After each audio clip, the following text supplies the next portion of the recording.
네, 안녕하십니까. 더불어민주당 박경미 대변인입니다. 오늘 오전 4가지 주제로 브리핑 올리겠습니다. 첫 번째 주제입니다. 특검, 절반의 성공. 국민들은 여전히 배가 고프다.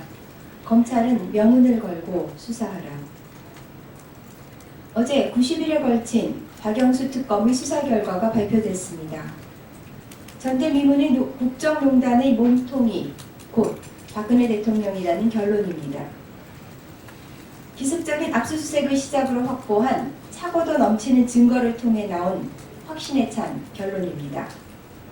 특검이 작성한 100쪽이 넘는 수사 결과 보고서는 그간 언론의 취재를 통해 제기된 의혹들이 오롯이 사실로 확인되는 내용 증명에 다름 아니었습니다. 그런데도 박 대통령 측은 특검의 수사 결과가 짜맞추기 수사에 의한 말도 안 되는 소설이라고 반박했습니다. 떳떳했다면 특검의 청와대 압수수색을 받아들이고 직접 대면 조사에 나왔어야 했습니다. 수사 결과를 반박할 만한 그 어떤 증거도 제출하지 못하면서 무조건 부정만 한다고 해서 엄연히 벌어졌던 현재도 진행 중인 국정농단이 없던 일로 되지는 않습니다. 이제 모든 공은 검찰로 넘겨졌습니다. A4 용지 6만 쪽, 500년 역사를 기록한 조선 왕조실록 못지않는 방대한 양의 수사 기록물을 전달받은 검찰은 조직의 명운을 걸고 수사에 임해야 할 것입니다. 대한민국 축구를 4강에 올려놓은 히딩크 감독은 여전히 배가 고프다고 말했습니다. 박영수 특검도 절반의 성공이라고 자평했습니다.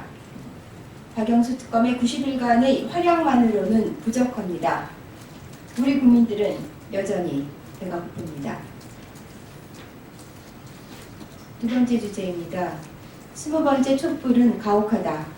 헌재의 10일 선고 발표 소식을 기대한다.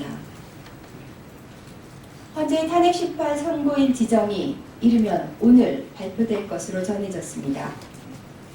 이정미 헌법재판관의 퇴임일인 13일에 이루어질 가능성도 여전한 상황이지만 부디 이번 주 안에는 선고가 내려지길 바라는 마음 간절합니다. 국정농단의 몸통이 곧 박근혜 대통령이라는 것이 국민이 선임한 박영수 특검의 수사 결과입니다. 박 대통령은 국민이 위임한 대통령의 권력을 멋대로 최순실에게 넘겨줬습니다. 헌법을 위반한 중대한 범죄 행위임은 물론 믿음을 준 국민에 대한 명백한 배신입니다. 국민의 80%가 여전히 박 대통령의 탄핵을 바라고 있고 헌재의 탄핵 선고 이후 구속수사가 필요하다고 생각하고 있습니다.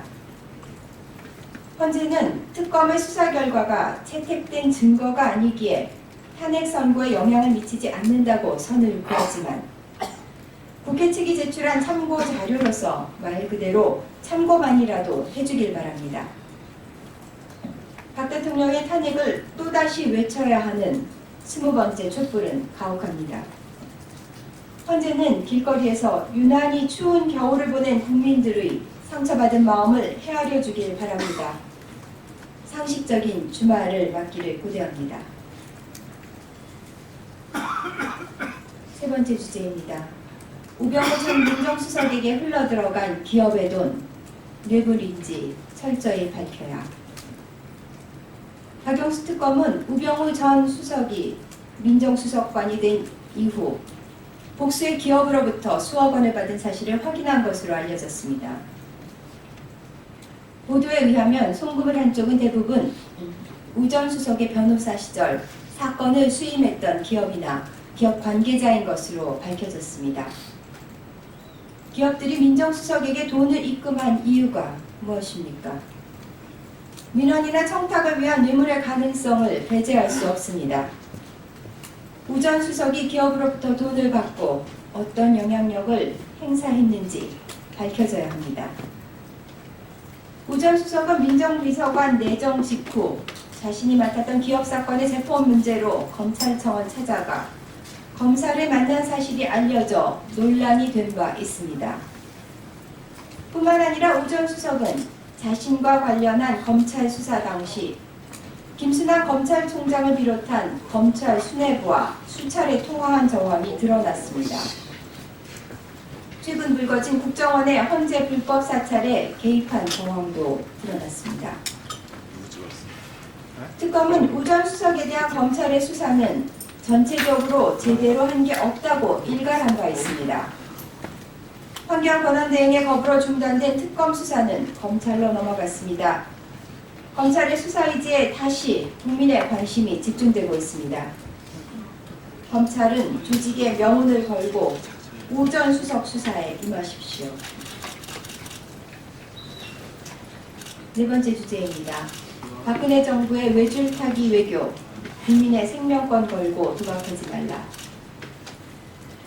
사드 배치와 관련한 중국의 보복이 최악의 상황으로 치닫고 있습니다.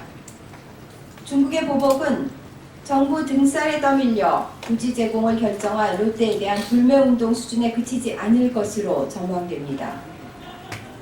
중국 내 롯데마트 23곳이 영업정지를 당했고 도심 한가운데서 롯데 제품을 불도저로 밀고 불태우는 일도 벌어졌습니다.